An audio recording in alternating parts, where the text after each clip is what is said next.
মালয়েশিয়ার আজকের নিউজ। মালয়েশিয়ায় লেবার সোর্স কান্ট্রির সুবিধা নিতে পারছে না বাংলাদেশি শ্রমিকরা।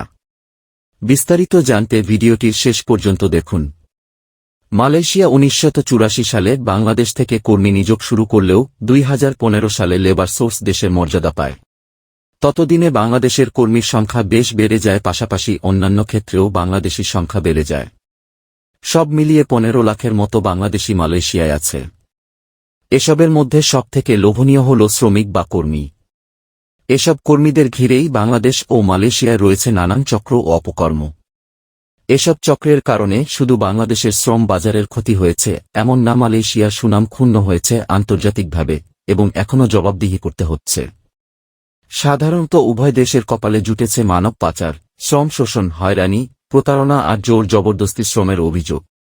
নিরাপদ, সাশ্রয়ী ও যৌক্তিক অভিবাসন করার আন্তর্জাতিক ম্যান্ডেটে স্বাক্ষর করলেও সে সব লক্ষ্য অর্জন না করার অভিযোগ বেশ পুরনো।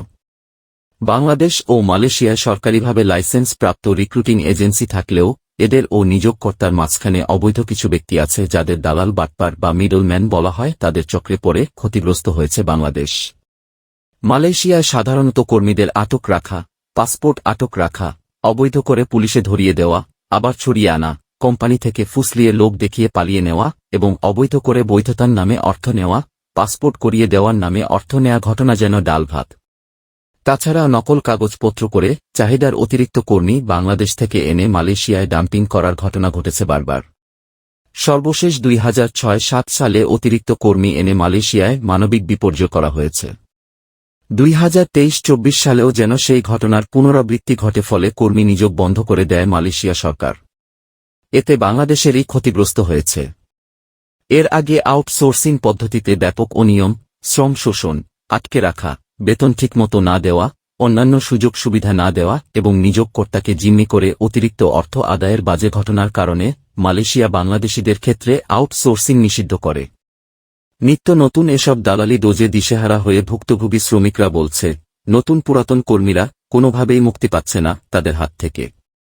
নানা রকম পানকাটওয়ালা উচ্চ পদবীর দাতশ্রী, সাংবাদিক এবং মানবাধিকার কর্মীদের সাথে যোগসাজশে ব্যাকআপের পরিচয় আর ভয়ভীতিতে সাধারণ কর্মীরা বাধ্য হচ্ছে এ চক্রের কথামতো চলতে। বৈধ হওয়ার আশায় অনেকেই তাদের প্ররোচনায় বিপুল পরিমাণ অর্থ দিয়ে বৈধতা না পেয়ে প্রতারণার শিকার হচ্ছে তারা। পরে এসব টাকা চাইতে গেলেই উল্টো পুলিশ দিয়ে অথবা লোকাল গ্যাংস্টার দিয়ে হয়রানি করা হচ্ছে তাদের। এদের দৌরাত্ম্য হয়েছে বন্ড সিরিজের মতো।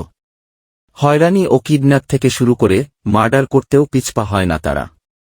দ্বিধা করছে না নারী ব্যবসা থেকে শুরু করে চাইল্ড পর্নোগ্রাফির মতো বিকৃত রুচির কালোবাজারিতেও জড়াতে। এসব দালালদের তথ্য উপাত্ত ঘেঁটে জানা গেছে এরা বাংলাদেশেরই মানুষ। এরাও একদিন সাধারণ শ্রমিক বেশে মালয়েশিয়া এসেছে। দীর্ঘদিন মালয়েশিয়াতে বসবাস করার ফলে স্থানীয় লোকজনের সঙ্গে সম্পর্ক গড়ে, এমনকি পুলিশের সঙ্গে এবং বিদেশি মদতপুষ্ট এনজিওদের সাথে অনৈতিক সোর্স হিসেবে গড়ে উঠেছে তারা। ফলে তাদের সাথেই যোগসাজশে দেশি বিদেশি চক্রের ক্রীড়ানকে পরিণত করছে মালয়েশিয়ার বাংলাদেশি শ্রমবাজার। এদের মধ্যে এমন 8 জন ভিকটিমের তথ্য উঠে এসেছে।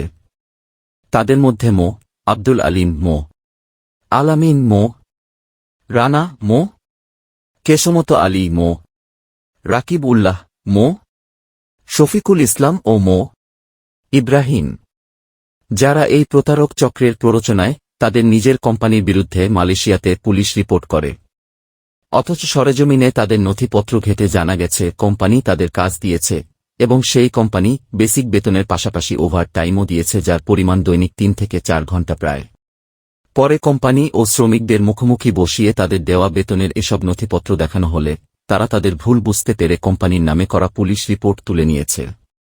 সরেজমিনে ভিকটিম শ্রমিকদের সাথে কথা বলে জানা গেছে কোম্পানির কর্মীদের সকল রকম সুবিধা দিতে কোম্পানিটি তৎপর।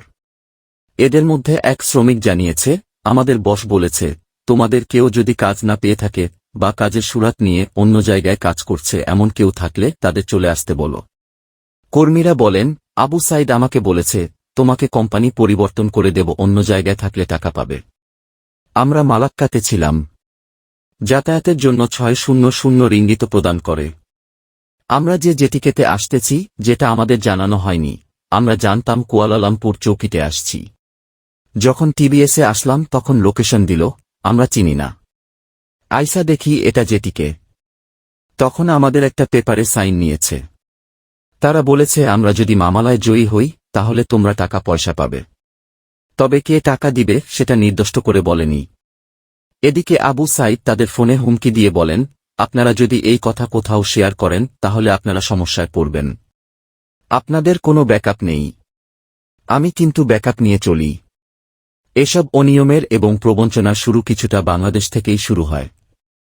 মালয়েশিয়ার নিয়োগকর্তা বাংলাদেশের প্রান্তে রিক্রুটমেন্ট কাজ সম্পন্ন করার জন্য বাংলাদেশি রিক্রুটিং এজেন্সির উপর নির্ভর করে। এই এজেন্সি নির্ভর করে গ্রামে গঞ্জে ছড়িয়ে থাকা অধরা দালালদের উপর। তখনই কাজ ও বেতন সম্পর্কে যেসব লোভনীয় কথা শোনানো হয় সে সবই মিথ্যা বলে প্রমাণিত হয় এবং মালয়েশিয়ায় আসার পর কর্মীরা নিজেদের কোনো দালালের খপ্পরে আবিষ্কার করে